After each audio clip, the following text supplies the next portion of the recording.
Hello students, मैं एक बार फिर से आप सभी का स्वागत करता हूँ अपने यूट्यूब चैनल डिप्लोमा लेक्चर में। तो आज हम बात करने वाले हैं सर्वेइंग सेकंड के बारे में, जिसमें हम बात करेंगे कि सर्वे जो ऑपरेशंस होते हैं, सर्वेइंग संक्रियाएं जो होती है वो कौन कौन सी होती है। जो प्रीवियस लेक्चर में हमने बात किया था सर्वेइंग सेकंड की, जो प्रीवियस लेक्चर में बात किया है वो बात किया कि उसमें हॉरिजॉन्टल एंगल और वर्टिकल एंगल को कैसे मेजरमेंट करते हैं किसी भी थियोडोलाइट द्वारा। तो अगर अभी तक आप सभी ने उस लेक्चर्स को नहीं देखा तो ऊपर आई बटन पर क्लिक करके फिर डिस्क्रिप्शन बॉक्स में आपको प्लेलिस्ट का लिंक मिल जाएगा, वहां से आप प्रीवियस लेक्चर को देख सकते हैं और अपने नॉलेज को ग्रो कर सकते हैं और अपने एग्जाम की तैयारी अच्छे से कर सकते हैं। तो चलिए शुरू करते हैं आज के लेक्चर को और देखते हैं कि ऑपरेशंस कौन कौन से होते हैं, सर्विंग ऑपरेशंस। ठीक है, जो सर्वेक्षण संक्रियाएं होती हैं वो कौन कौन से होती हैं। ये जो सर्वेक्षण संक्रियाएं में कुछ पॉइंट्स हैं जो कि आपके एग्जाम के पॉइंट ऑफ व्यू से बहुत ही इंपॉर्टेंट हो जाते हैं, तो आप इस लेक्चर को अच्छे से और अंत तक देखिएगा। ठीक है, तो चलिए शुरू करते हैं आज के लेक्चर को। ठीक है, आज का हमारा जो टॉपिक वो क्या हो जाएगा, सर्विंग ऑपरेशंस। ठीक है, सर्वेक्षण संक्रियाएं। ठीक है, सर्वेक्षण संक्रियाएं। सर्वेक्षण संक्रिया मतलब कि सब मिसलेनियस, मतलब कि विभिन्न सर्वेक्षण संक्रिया होते हैं। वैसे तो हमने आपको बताया कि वर्टिकल एंगल में अपना, हॉरिजॉन्टल एंगल में अपना, बाकी कई संक्रिया हमने आपको बताया कि सर्वेक्षण के लिए कौन कौन सी संक्रिया की जाती है। लेकिन कुछ मिसलेनियस मतलब विभिन्न और भी सर्वेक्षण संक्रियाओं के बारे में अगर बात करते हैं तो सबसे पहला पार्ट इसमें क्या जाता है कि magnetic bearing of survey line. अगर कोई भी सर्वे लाइन है, जो सर्वेक्षण लाइन है, सर्वेक्षण रेखा, उसका मैग्नेटिक बेयरिंग ज्ञात करना है तो वो कैसे फाइंड आउट करते हैं। तो उसको फाइंड आउट कर सबसे पहले तो हेडिंग डाल देते हैं। ठीक है, हेडिंग क्या हो जाएगी हमारे पास, वो हो जाएगी कि magnetic bearing of a survey line. Magnetic bearing, अब आपको पता होगा कि मैग्नेटिक बियरिंग क्या होता है, आपने सर्वे फर्स्ट में पढ़ा होगा। ठीक है, मैग्नेटिक बियरिंग, मैग्नेटिक डिक्लिनेशन, ठीक है, ये सब आपने सर्वे फर्स्ट में पढ़ा होगा अच्छे से। ठीक है, magnetic bearing of a survey line, कोई भी सर्वे लाइन है उसका मैग्नेटिक बियरिंग क्या होगा। जैसे ये हमारे नॉर्थ साउथ पोल हो गए। ठीक है, सॉरी उल्टा हो गया, नॉर्थ हमेशा ऊपर होता है, नॉर्थ साउथ पोल हो गया। ये कोई पॉइंट पी है, ये जो हमारा पॉइंट ओपी है, ये हमारी क्या हो जाएगी, मैग्नेटिक बियरिंग हो जाएगी किसकी, सर्वे लाइन की। सर्वे लाइन हमारी ओपी है, इसकी जो मैग्नेटिक बियरिंग हो जाएगी ये एन ओपी, इसकी मैग्नेटिक बियरिंग क्या हमारे पास हो जाएगी। ठीक है, अब ये हमको फाइंड आउट करना है कि कितना होगा। तो इसके लिए सबसे पहले क्या करते हैं, सबसे पहले थियोडोलाइट क्या करेंगे, यहाँ पे सेट करते हैं। इसमें क्या करना है, अगर हमको मैग्नेटिक बेयरिंग ज्ञात करना, मैग्नेटिक बेयरिंग ज्ञात करने के लिए हमको क्या जरूरत पड़ती है कि हमको मैग्नेटिक कंपास, जो ट्रफ कंपास की जरूरत पड़ती है, जो दिक सूचक लगा होता है, दिक सूचक उसमें हमको क्या होता है कि जो थियोडोलाइट हमारे उपकरण होते हैं उसमें दिक सूचक लगाने की जरूरत पड़ती है, जिससे हमको नॉर्थ साउथ डायरेक्शन का पता चलता है। क्या नॉर्थ साउथ डायरेक्शन का पता चलता है। नॉर्थ साउथ डायरेक्शन को जब तक हमारे पास नहीं पता होगी तब तक क्या करेंगे, हमको उसके डिक्लिनेशन या फिर मैग्नेटिक बेयरिंग है वो हमको फाइंड आउट नहीं की जा सकती। तो उसके लिए क्या करेंगे, सबसे पहले क्या करेंगे, हम एक उसमें कंपास लगाएंगे। कौन सा, एक दिक सूचक लगाएंगे, ट्रफ कंपास लगाएंगे, ट्रफ कंपास लगा देंगे।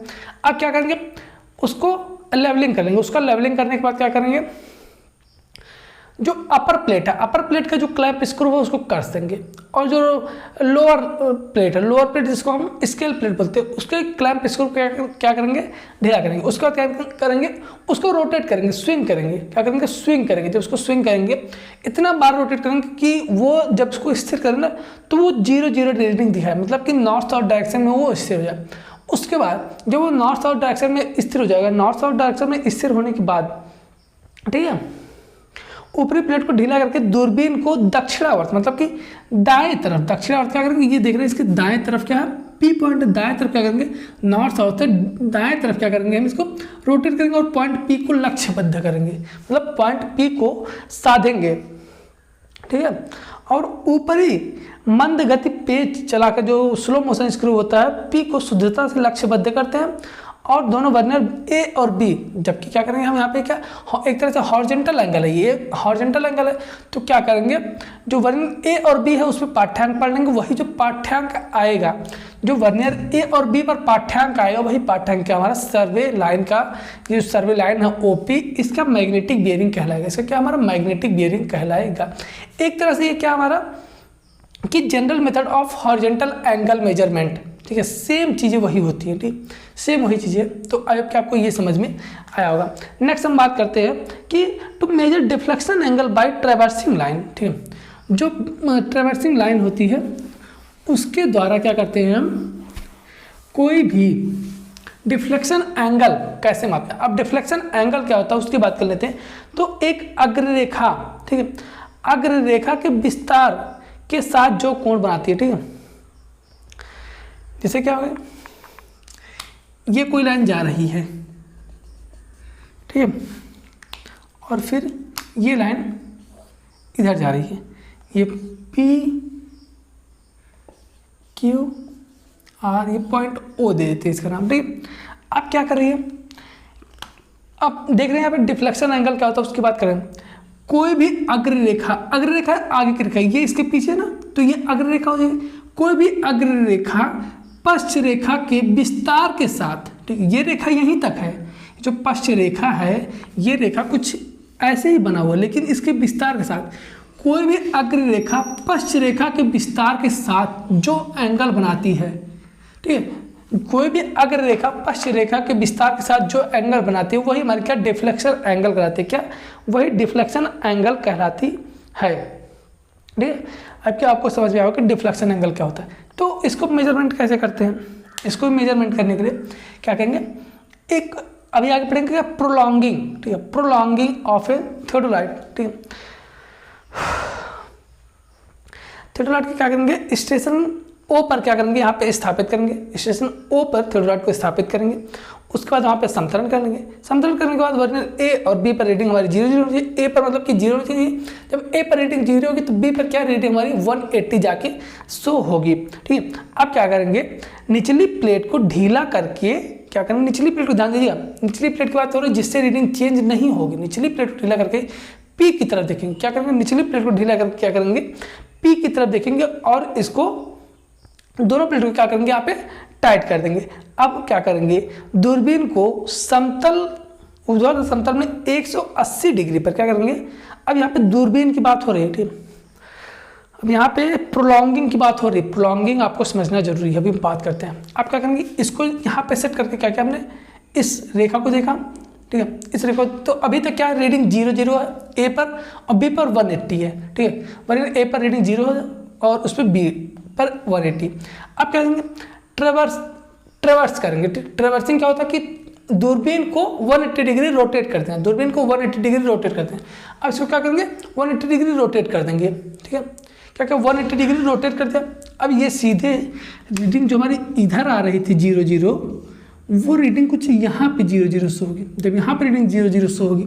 अब क्या करेंगे, वहाँ पे दूरबीन को क्या करेंगे, टाइट कर देंगे। दूरबीन को टाइट करने के बाद क्या करेंगे, इस तरफ मोड़ देंगे, तो इस तरफ ये हम एंगल हमारा बन जाएगा। ये जो एंगल हमारा बन जाएगा यही एंगल हमारा थीटा क्या कहलाएगा, डिफ्लेक्शन एंगल कहलाएगा, ठीक है, क्या डिफ्लेक्शन एंगल कहलाएगा, ठीक है। अब आपको डिफ्लेक्शन एंगल समझ में आएगा। क्या क्या हमने ओ पर क्या क्या हमने थियोडोलाइट का सेट किया, थियोडोलाइट का सेट पी को देखते हुए रीडिंग को 0 वर्नियर ए पर रीडिंग को 0 और बी पर 180 डिग्री सेट किया। अब क्या किया, दूरबीन को 180 डिग्री ट्रांजिट करके, ठीक है, दूरबीन को क्या किया 180 डिग्री ट्रांजिट किया।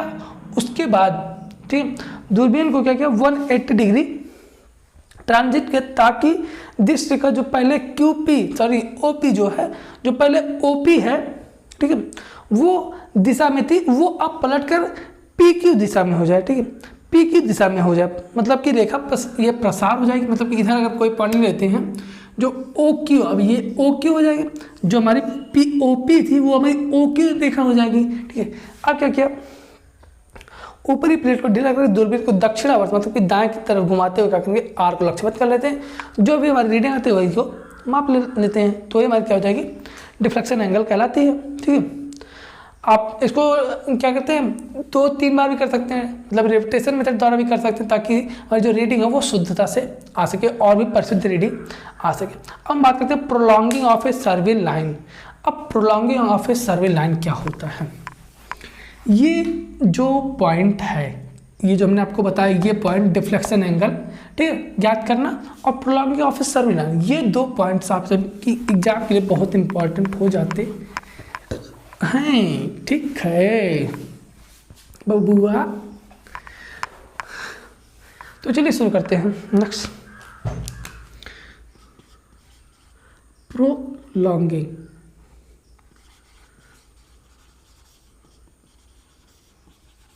Of a survey line.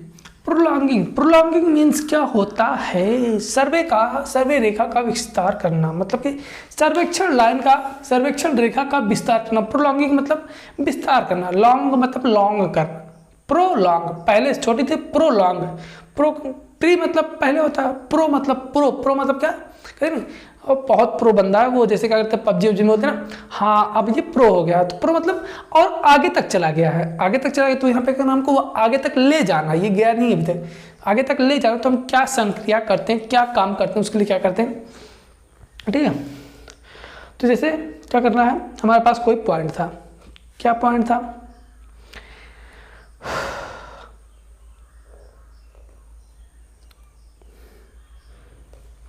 हमारे पास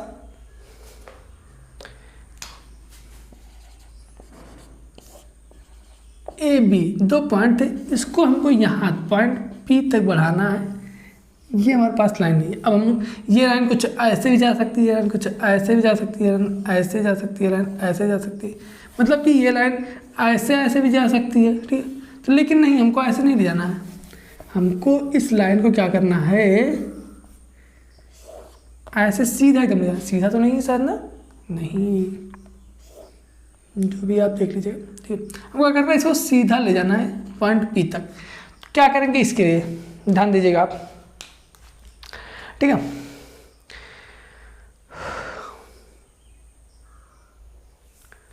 अब क्या करेंगे, आप ध्यान से सुनिएगा क्या करेंगे, क्योंकि ये इंपॉर्टेंट हो जाता है।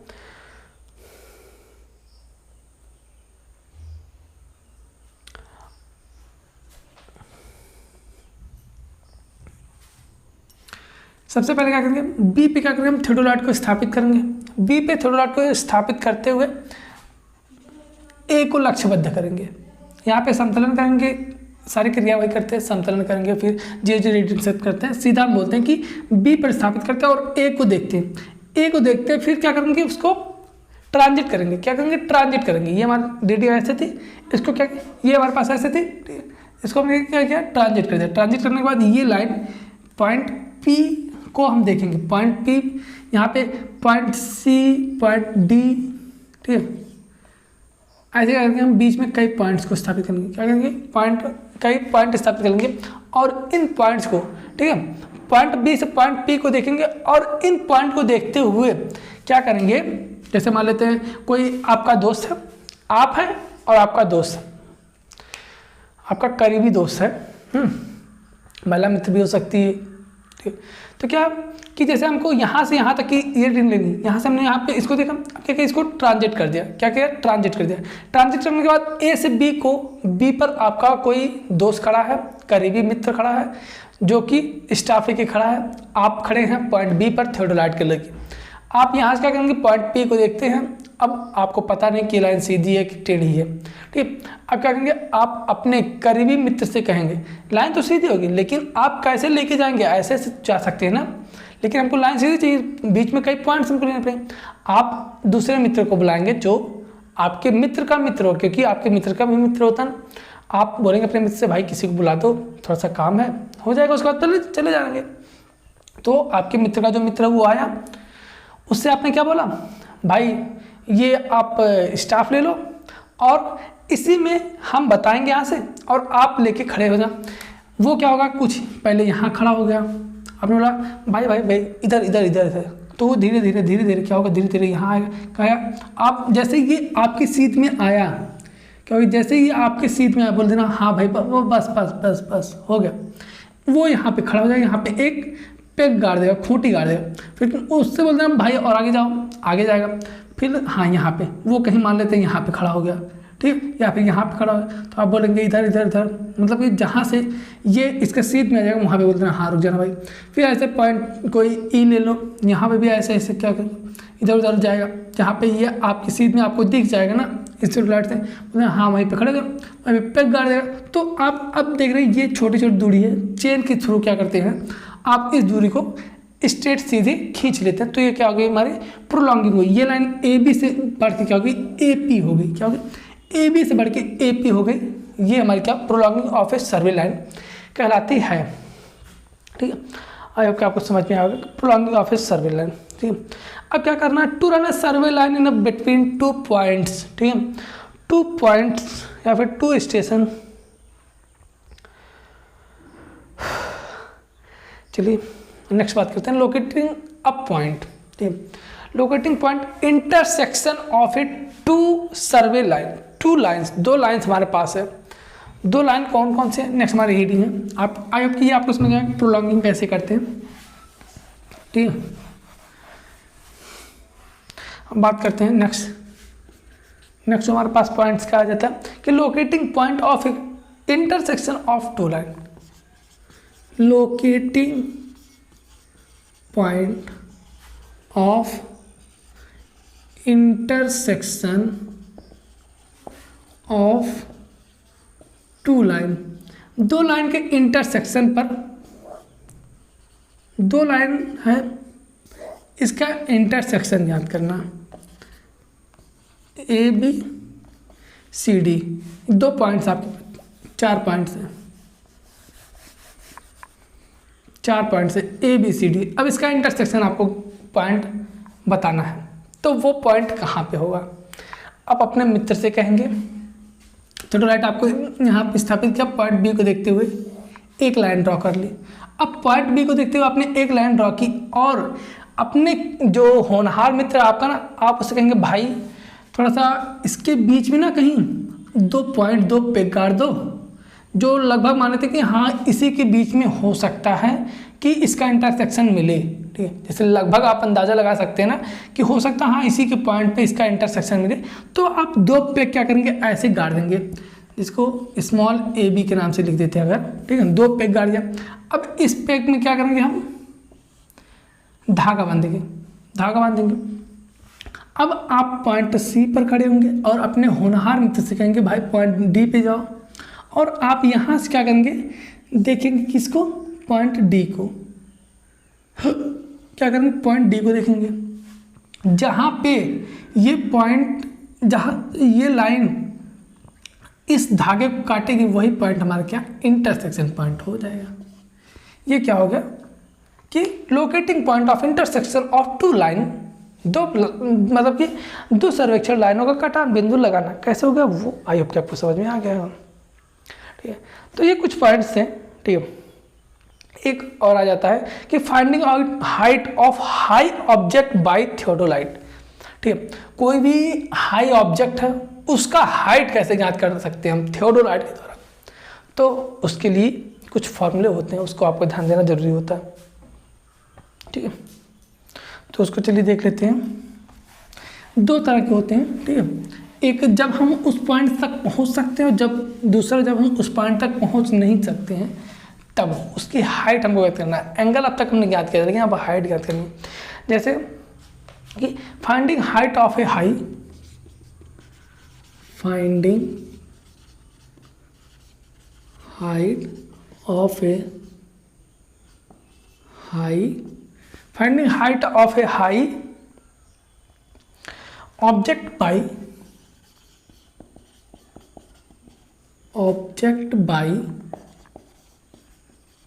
थियोडोलाइट द्वारा क्या करना, ज्ञात करना। कोई हाई राइज मीनार मान लेते, यहाँ पे हमने ये कोई मीनार है, ठीक है, इसकी हाइट हमको h ज्ञात करनी है। हमने कुछ यहाँ पे अपने थियोडोलाइट का सेट कर लिया। ठीक है, क्या करेंगे, यहाँ पे हमारा बेंचमार्क होगा। अब क्या करेंगे, ठीक है, इस बेंचमार्क से क्या करेंगे, सबसे पहले बैक साइड लेंगे। क्या बैक साइड लेंगे, ये रीडिंग क्या करेंगे हम नोट कर लेंगे, ये रीडिंग क्या करेंगे हम नोट कर लेंगे। ये हाइट जितनी भी आएगी हमारे पास, ठीक है, आर एल जो होगा हमारे पास आर एल होगा, ये इंस्ट्रूमेंट हाइट ऑफ इंस्ट्रूमेंट है, ये हाइट ऑफ इंस्ट्रूमेंट याद करेंगे, H I height of instrument याद करेंगे, ये हाइट ऑफ इंस्ट्रूमेंट हमारे पास है। अब करेंगे इसको सीधा ऐसे देखेंगे, ठीक है, और फिर इसको क्या करेंगे यहाँ से यहाँ देखेंगे, ये हमारे पास कुछ एंगल मान लेते हैं अल्फा आया, ठीक है। अब ये इसको हम स्मॉल, इसको कैपिटल एच मान लेते हैं, और ये हमारे पास स्मॉल एच हो गया। ये हमारे पास ये इसकी जो अगर ए बी मान लेते हैं और ये डिस्टेंस डी मान लेते हैं, पॉइंट सी मान लेते हैं, ठीक है, तो ये भी हमारे क्या हो जाएगी ए बी, ये मान लेते हैं ए बी, ए डिस्टेंस मान लेते हैं स्मॉल ए, तो ये भी क्या होगा हमारी स्मॉल ए जाएगी। कैपिटल ए बराबर स्मॉल ए अपॉन स्मॉल एच, ठीक, ये हमारे पास क्या होगा। अब क्या करेंगे, यहाँ से ये हमारे पास अल्फा एंगल आ गया, एंगल तो हम माप सकते हैं ना, क्योंकि ये डिस्टेंस हमको पता है यहाँ तक। एक व्हेन ऑब्जेक्ट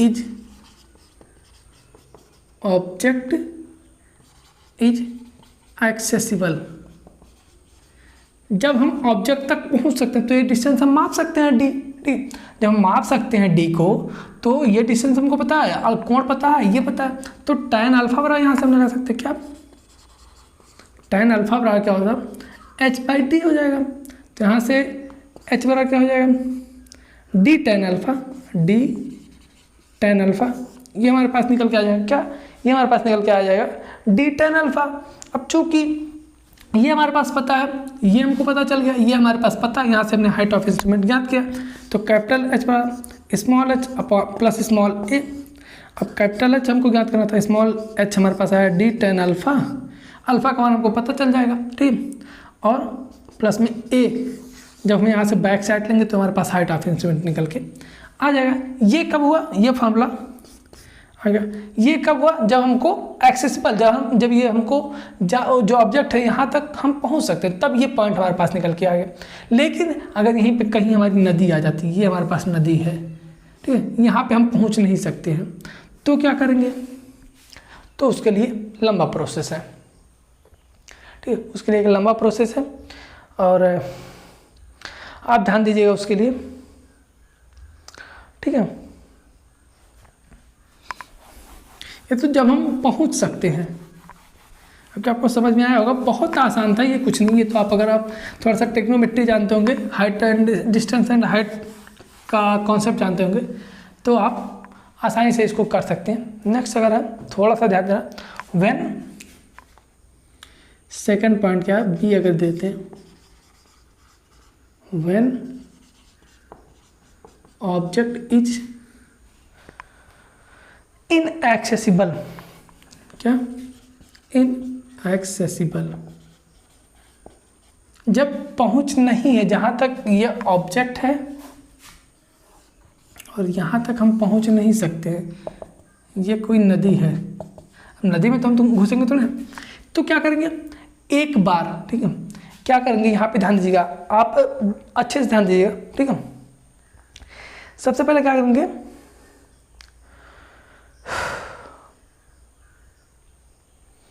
यहाँ पे क्या करेंगे, दो बार हमको क्या करना, थियोडोलाइट को चेंज करना पड़ेगा। एक बार थियोडोलाइट को हम यहाँ पे चेंज करेंगे, एक बार थियोडोलाइट को यहाँ पे साबित करेंगे, ठीक है, और ये डिस्टेंस हम मान लेते हैं डी है, ठीक है, और तो इसके ये पॉइंट ए मान लेते, तो ये एच ए हो जाएगा, मान लेते हैं इसकी हाइट, ठीक है, इसकी हाइट एच ए हो जाएगी। और दूसरी बार क्या करेंगे, इंस्ट्रूमेंट को फिर सेट करेंगे, थोड़ा सा इसके ऊपर सेट करेंगे। अब यहाँ से क्या करेंगे, इसको मापेंगे, तो ये कुछ एंगल हमारे पास अल्फा निकल के आएगा, ठीक है, क्या अल्फा निकल के आएगा, और डिस्टेंस हमारे पास डी है, ये हमारे पास स्मॉल एच है, क्या स्मॉल एच हमारे पास है, ठीक है। अब दूसरी बार क्या करेंगे, फिर यहाँ से क्या करेंगे, फिर से एंगल इसको मापेंगे, ठीक है। ये एंगल मान लेते हैं हमारे पास क्या, बीटा आ गया। ये स्टेशन ए पे एक बार रखा है, एक बार हमने स्टेशन बी पे रखा, थोड़ा सा क्या क्या उसके थोड़ा सा इसके नीचे रखेंगे। ये जो सेकंड बार दूसरी बार रखेंगे, ये थोड़ा सा इंस्ट्रूमेंट के नीचे रखेंगे। जो पहली बार रखें इससे थोड़ा सा नीचे रखेंगे। हम यहाँ पे क्या करते हैं, इसको आपको समझ में आ रहा है ना? अगर समझ में आ रहा है तो थम्स अप जरूर करके बताइए कि आपको समझ में आ रहा चीज़। ठीक, क्या करेंगे, एक बार हमने यहाँ पर रख दिया, अब क्या करेंगे, इस एंगल को मापेंगे। ठीक है, और ये हम एच बी मान लेते हैं। क्या, इस साइड को क्या किया हमने एच बी मान लिया। ठीक है, क्या क्या इसको हमने एच बी मान लिया। चूँकि ये हमारे पास ऊंचा है तो ये एच ए हो गया, और ये हमारे पास नीचे है तो ये एच बी हो गया। ठीक है, तो ये अगर इतनी डिस्टेंस हमको ज्ञात करनी है इन दोनों में अंतर, तो H A minus H B करेंगे तो वो हमारे पास डिस्टेंस निकल के आ जाएगी, जिसको हम एच डी से लिख सकते हैं। क्या, एच डी से मतलब डिस्टेंस डिफरेंस लिख सकते हैं। ठीक है, ये दोनों एंगल निकल के आ गया। अब यहाँ से एच बराबर क्या हो जाएगा, ठीक है, एच बराबर क्या हो जाएगा, ये एंगल हमारे पास है, ये डिस्टेंस हमारे पास है, क्या है, ये एच है। तो यहाँ से आ जाएगा, अगर टेन अल्फ़ा लगाते हैं, टेन अल्फ़ा बराबर एच बाई डी हो जाएगा। और ये दोनों के बीच का डिस्टेंस ये जो है इसको हम सी मान लेते हैं। तो ये हमारे पास क्या निकल के आ जाएगा, यहाँ से एच बराबर डी टेन अल्फ़ा, ये हमारे पास निकल के आया। अब एच बराबर क्या है, ठीक है, अब यहाँ पे हमने चूंकि रखा तो h बराबर, अगर हम h प्लस एच डी लिखते हैं, ठीक है, ये जो डिस्टेंस है ये दोनों का अंतर, ये कुछ यहाँ पे मान लेते हैं आएगा, ठीक है, ये एच डी होगा। तो h प्लस एच डी बराबर ये c प्लस डी हो जाएगा। क्या, c प्लस डी हो जाएगा। और जब ये c प्लस डी होगा ना तो ये टेन बीटा हो जाएगा। ठीक है, टेन बीटा हो जाएगा। अब कैसे ये हुआ, अब ये बीटा हो गया। अब अगर आप बीटा लेते हैं तो ये height h plus H D हो जाएगी, अपॉन में c प्लस डी पूरी हाइट हो जाएगी ना। तो वही सेम चीज़ हो जाएगी, चाहे आप डायरेक्ट लीजिए चाहे आप कैलकुलेट करके रखिए, चीज़ एक ही होगी। ठीक है, तो अब हमको ज्ञात क्या करना है, ज्ञात हमको करना है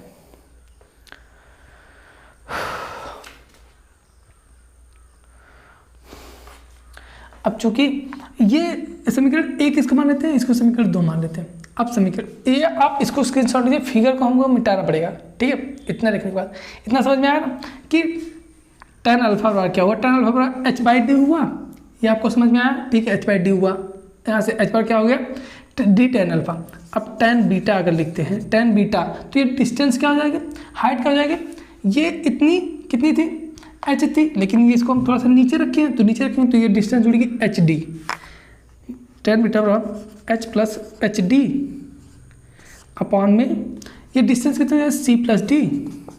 तो क्या हो गया, यही तो हो गया ना, एस प्लस एच डी बराबर C plus D into tan beta, यही हुआ ना, ये तुमने यहाँ पे लिखा। आई होप कितना आपको समझ में आ रहा है। ठीक है, तो चलिए अब चलते हैं आगे, तो बात करते हैं। ठीक, फिगर को हम मिटाते हैं। अब अगर समीकरण एक जो है, समीकरण दो में जो h का मान है वो रखने पर, ठीक है, तो h बराबर क्या हो जाएगा, D tan alpha plus H D बराबर C plus D tan beta. ठीक है, D plus D tan beta, C plus D tan beta हो गया। ठीक, अब इसको खोल देते हैं ब्रैकेट को, तो D tan alpha plus H D बराबर C tan beta plus D tan beta. इसको लिख सकते हैं हम, जो अल्फा और अल्फा हो उसको एक साइड कर लेते हैं, तो ये क्या हो जाएगा,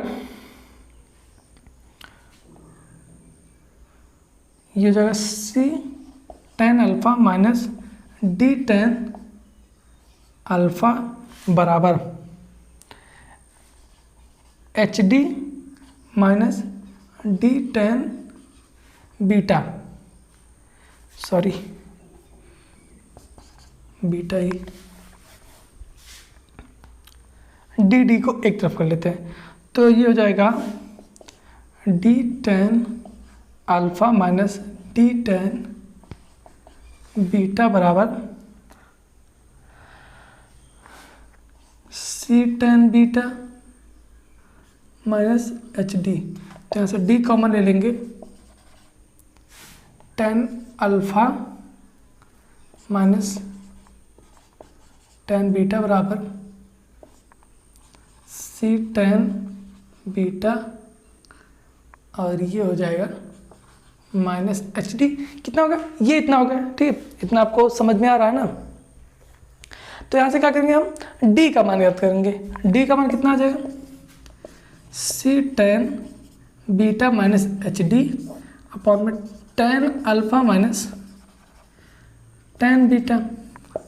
ये क्या होगा, डी का मान निकल गया। अब हमारे पास समीकरण एक क्या है, समीकरण एक में क्या करेंगे हम, समीकरण एक में डी का मान रखेंगे। समीकरण एक में डी का मान रखने पर तो क्या हो जाएगा, एच बराबर क्या हो जाएगा, C tan beta minus H D upon में tan alpha minus tan beta into tan alpha. ये क्या हो गया, हाइट निकल के आ जाएगा, ठीक है। इस फॉर्मूले से क्या होगा, हाइट निकल के आसानी से आ जाएगा। अब क्या आपको समझ आया क्या कि हमने पहले टेन अल्फ़ा बराबर जब रखा तो एच बाई डी हो गया, जैसे एच बराबर डी टेन अल्फ़ा हो गया। जब टेन बीटा रखा तो H plus H D upon में सी प्लस डी, तो यहाँ से क्या हो गया, एच प्लस एच डी बराबर C plus D tan beta हो गया। अब समीकरण दो में क्या करेंगे, एच का मान रख देंगे, तो यहाँ से इसको सॉल्व किया तो डी का मान निकल गया। अब डी का मान समीकरण एक में रख देंगे तो यहाँ से हमारे एच का मान निकल के आ गया, ठीक है। अब इतना आपको समझ में आया होगा, ठीक है। अब जो नेक्स्ट चैप्टर में, सॉरी जो नेक्स्ट लेक्चर में बात करेंगे, ठीक है, वो बात करेंगे कि कौन कौन से एरर्स होते हैं, ठीक है। हमारे जो थियोडोलाइट होते हैं उनमें कौन कौन से एरर्स होते हैं उनकी बात करेंगे नेक्स्ट लेक्चर में। आज के लिए बस इतना ही रखते हैं। अब इतना आपको समझ में आया होगा कि जब भी, या फिर देख लेते हैं एरर्स देख लेते हैं, फिर नेक्स्ट लेक्चर में ट्रैवर्सिंग की बात करेंगे, ठीक है, क्योंकि एरर्स बहुत बड़े नहीं है, एरर्स की बात कर लेते हैं, ठीक है। कौन कौन से एरर्स होते हैं थियोडोलाइट में उसकी बात कर लेते हैं, फिर इस लेक्चर को यहीं पे एंड करते हैं।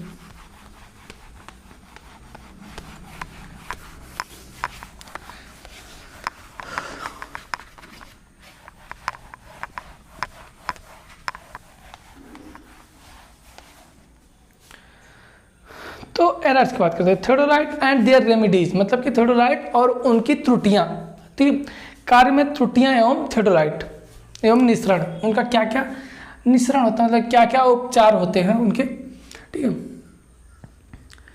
तो एरर्स इन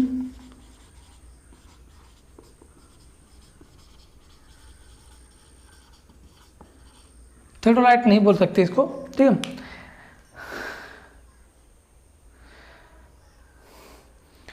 कार्य में त्रुटियां, एरर्स इन थियोडोलाइट वर्क बोल सकते हैं, एंड दियर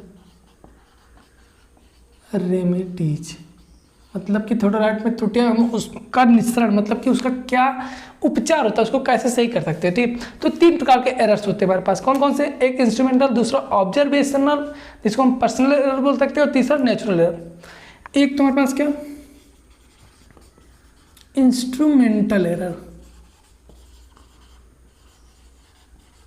दूसरा क्या होता है पर्सनल, या फिर जिसको हम बोल सकते हैं कि ऑब्जर्वेशनल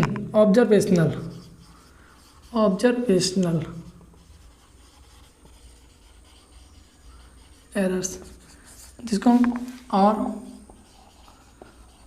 पर्सनल एरर्स बोल सकते हैं। और थर्ड हमारे पास क्या होता है, थर्ड होता है नेचुरल एरर।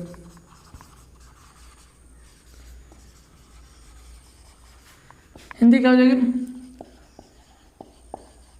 उपकरण त्रुटि, ठीक है, उपकरण त्रुटि। ये प्रेक्षण एरर, प्रेक्षण त्रुटि, और ये क्या प्राकृतिक त्रुटि ये क्या हमारे पास एरर्स हो गए, किसमें 3 प्रकार के एरर्स हो गए।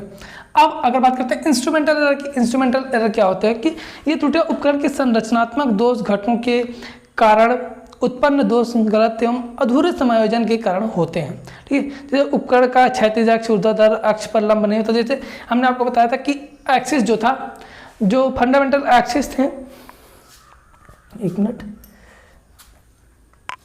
जो फंडामेंटल एक्सिस थे ना, जो फंडामेंटल एक्सिस थे उनमें अगर कोई त्रुटि आ गई, जैसे एक दूसरे पर लंब होना, ठीक है, और क्या लाइन ऑफ कोलिमेशन, अक्ष रेखा दूरबीन अक्ष के समांतर नहीं होना, ठीक है, ऊपरी और निचली प्लेटों की जो अक्ष है वो कंसेंट्रिक नहीं है, ठीक, कंसेंट्रिक नहीं है, वरीयरों की स्थिति प्लेट पार्श्व ठीक से समायोजित नहीं, तो ये सब क्या होता है हमारे इंस्ट्रूमेंटल एरर में आते हैं। और ऑब्जर्वेशनल एरर, ऑब्जर्वेशनल एरर नाम से पता चल रहा है प्रेक्षण त्रुटि, जब हम प्रेक्षण लेते हैं, जब हम ऑब्जर्वेशन लेते हैं, जब हम क्या करते हैं काम को करते हैं, उस टाइम जो भी त्रुटियां आती हैं, किसमें, उस टाइम जो भी त्रुटियां थ्योरोलाइट में आती हैं, जो भी थ्योरोलाइट कार्य करते समय जो भी त्रुटियां आती है, जो कि हमारे द्वारा त्रुटियां होती हैं, जब हम ऑब्जर्वेशन लेते हैं, हमारे द्वारा कोई, हम कहीं ध्यान और देने लगे और इंस्ट्रूमेंट हिल गया हमसे, तो उस टाइम क्या होगी, उसमें की रीडिंग में त्रुटि आ जाएगी, तो हमारा क्या ऑब्जर्वेशनल एरर कहलाता है। ठीक है, और नेचुरल एरर प्रकृति के द्वारा जो भी उसमें त्रुटि आती है, मतलब कि जैसे मौसम की वजह से क्या होता है कि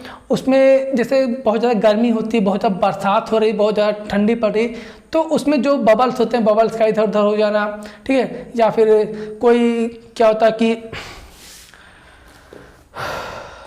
आंधी तूफान वर्षा का अचानक से आ जाना, ठीक है, उपकरण का सीधी धूप पड़ना, उपकरण को जब सीधी धूप पड़ती है तो भी उसमें वो एरर्स आ सकते हैं, मतलब कि नेचुरली जो भी प्रभाव उस पर पड़ता है उस कारण जो भी उसमें त्रुटियां आती है वो हमारे क्या, वो नेचुरल एरर्स कहलाते हैं। ठीक है, ये क्या होगा, हमारे 3 प्रकार के एरर्स होते हैं थ्योरोलाइट कार्य जब हम करते हैं। ठीक है, अब क्या आपको त्रुटियाँ भी समझ में आ गई, कुछ ज़्यादा है नहीं, थोड़ा सा आपको पढ़ना है। ठीक है, ये एरर्स 3 हो गए।